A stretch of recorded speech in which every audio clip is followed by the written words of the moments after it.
बहुत समय पहले की बात है। भारत के एक शांत पहाड़ी गांव में एक विधवा औरत माया रहती थी। उसका पति वर्षों पहले एक दुर्घटना में चल बसा था। वह अकेली अपने छोटे से घर में जीवन बिता रही थी। गांव के लोग उसकी ईमानदारी और मेहनत की बहुत इज्जत करते थे, लेकिन फिर भी एक विधवा होने के कारण कई लोग उसे तिरस्कार की नजर से देखते थे। माया दिन रात खेतों में काम करती, दूसरों के घरों में झाड़ू पोंछा करती और किसी तरह अपना गुजारा चलाती। उसका जीवन कठिन था, लेकिन वह हार नहीं मानती थी। भागदा साधु बाबा का आगमन। एक दिन गांव के पास के जंगल में एक साधु बाबा आकर रुके। वह वर्षों तक हिमालय में तपस्या करके अब संसार के लोगों को सच्चाई और भक्ति का मार्ग दिखाने निकले थे। साधु बाबा की ख्याति धीरे धीरे गांव में फैलने लगी। लोग उनसे आशीर्वाद लेने, अपने दुख बताने और समाधान पूछने आने लगे। माया ने भी एक दिन साधु बाबा को भोजन कराने की ठानी। वह खुद भूखी रही, लेकिन साधु के लिए ताजा रोटी और दाल बनाई। जब साधु बाबा ने भोजन किया तो उन्होंने माया की आंखों में छिपा हुआ दुख देख लिया। उन्होंने पूछा, माता, तुम्हारा जीवन इतना कठिन क्यों है? तुम इतनी सेवा और मेहनत कर रही हो, फिर भी इतनी पीड़ा क्यों? माया की आंखों में आंसू आ गए। उसने कहा, बाबा, इस समाज में एक विधवा होना ही सबसे बड़ा अपराध है। मैंने किसी का बुरा नहीं किया, फिर भी लोग मुझे अपशगुन मानते हैं। भाग 3, साधु का उपदेश और चमत्कार।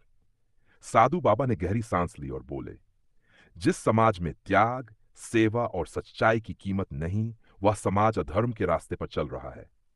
मैं कल इस गांव के बीचों बीच एक सभा करूंगा और वहां सत्य का उद्घोष करूंगा। अगले दिन साधु बाबा ने गांव के मंदिर प्रांगण में सभा रखवाई। उन्होंने वहां माया को मंच पर बुलाया और सब लोगों के सामने कहा, इस महिला ने मुझे बिना किसी अपेक्षा के अन्न दिया, मेरी सेवा की। इसमें कोई अशुद्ध नहीं, अपितु यह तो सबसे पवित्र है। इसका जीवन तपस्या से कम नहीं। गांव वालों ने पहले विरोध किया, लेकिन तभी एक चमत्कार हुआ। साधु बाबा ने आकाश की ओर हाथ उठाया और वहां से पुष्प वर्षा होने लगी। हवा में मधुर सुगंध फैल गई और सभी ने देखा कि साधु के स्पर्श से माया के चेहरे पर दिव्य तेज आ गया। लोगों ने माया के चरणों में झुककर माफी मांगी।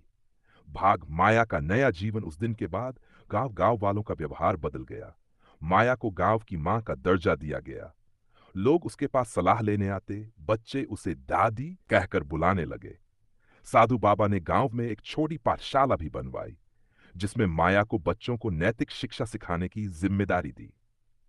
साधु बाबा कुछ महीनों बाद वहां से विदा हो गए, लेकिन उन्होंने गांव को एक अमूल्य सीख दे दी।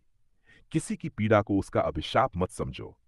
कभी कभी वही सबसे बड़ा आशीर्वाद होता है।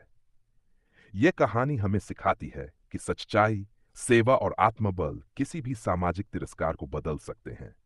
हमें किसी को उसके हालात या स्थिति से नहीं, बल्कि उसके कर्म और हृदय से परखना चाहिए।